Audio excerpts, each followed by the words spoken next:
La cagoule, pas parce que je suis albinos ou quoi, mais ça n'a rien à voir.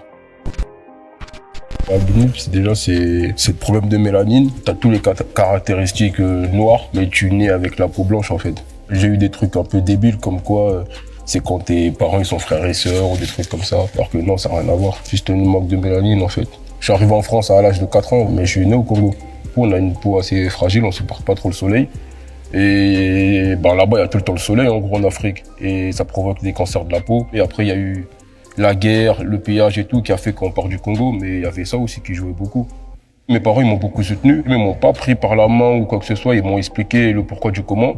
Et en gros, ils m'ont dit, il faut que tu te battes. C'est comme ça, c'est la vie. Et on peut rien y faire, c'est tout. Il y avait des membres de ma famille qui étaient très durs et très méchants avec moi. Je me rappelle des tantes à moi qui disaient à ma mère de m'abandonner parce que j'allais rien faire de ma vie, plein de trucs comme ça. Quand c'est des tantes ou des oncles assez proches de ta mère, c'est sûr que c'est plus dur que quand c'est un inconnu, par exemple. T'es en 6e, 5e, même en primaire, les gens ils te demandent ouais, pourquoi t'as la peau blanche, pourquoi ci, pourquoi ça. Et tu leur expliques parce que tes parents ils t'ont déjà expliqué. Après moi j'étais autre chose aussi. S'il y avait des moqueries ou quoi que ce soit, je frappais direct moi. C'est peut-être grave ce que je dis, mais ça a beaucoup joué. Moi et mes frères, on était entre guillemets des fouteurs de merde. Et le soir, on goûtait à la ceinture du daron.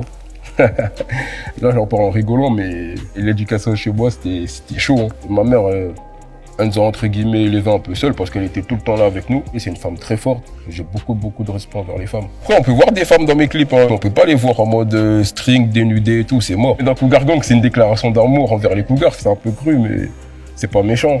Par rapport à l'éducation, déjà, ça passe pas. Et même, ça correspond pas à calage criminel, en fait. C'est pas comme ça que je vois les femmes. Ma mère, elle me donnait beaucoup d'amour, mon père aussi, mes frères aussi. Et après, ça nous a beaucoup aidé parce que, j'ai eu un drame familial, c'est la mort de mon frère qui m'a beaucoup marqué, qui m'a laissé beaucoup de séquelles. En fait, il était malade. Il est mort en 2013, on l'a enterré le 4 janvier. J'ai eu beaucoup de mal à m'en remettre, en fait. J'ai dit une phrase dans Sale Sonorité, ouais, j'ai la haine depuis petit par rapport à tout ce que j'ai vécu.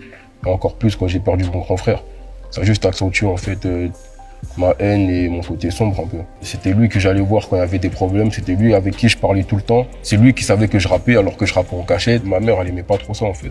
Pour elle, c'était une musique de voyou un peu. Elle avait ce cliché-là, tu sais, ma mère, elle vient d'Afrique, elle voyait des rappeurs, entre guillemets, se battre, des trucs comme ça et tout. Du coup, elle avait ce cliché-là. Quand je me suis décidé à rapper, je me suis dit, moi, j'ai pas envie de me faire griller parce que j'allais encore à l'école, etc. Et même par rapport à mes parents surtout. J'ai dit, vas-y, je vais mettre la cagoule. Il y en a plein qui pensent que j'ai mis la cagoule parce que je suis albinos ou quoi, mais ça n'a rien à voir. À 14 ans, j'avais déjà une cagoule chez moi. Du coup, j'aimais bien mettre la cagoule, je faisais des photos avec des potes à moi, on était tous cagoulés et tout. Je me rappelle quand mes parents, ils ont su que je rappais, comme j'avais mis la cagoule pour pas que mes parents sachent que je rappe. Du coup, maintenant, ils savent, mais je peux l'enlever. C'est mes proches, ils m'ont dit non, ça fait déjà 4 clips, t'es cagoulé, ça fait un personnage, tout le monde parle que de ça. Du coup, garde-le. Sinon, je l'aurais enlevé. J'ai une clim, j'ai un chauffage, j'ai tout. Faut juste appuyer sur les bons boutons. Les gens, ils m'ont démarqué des autres directement par rapport à l'aspect physique et même par rapport à des punchlines. Parce que tout ce que j'ai vécu, des fois, j'y repense quand je fais de la musique.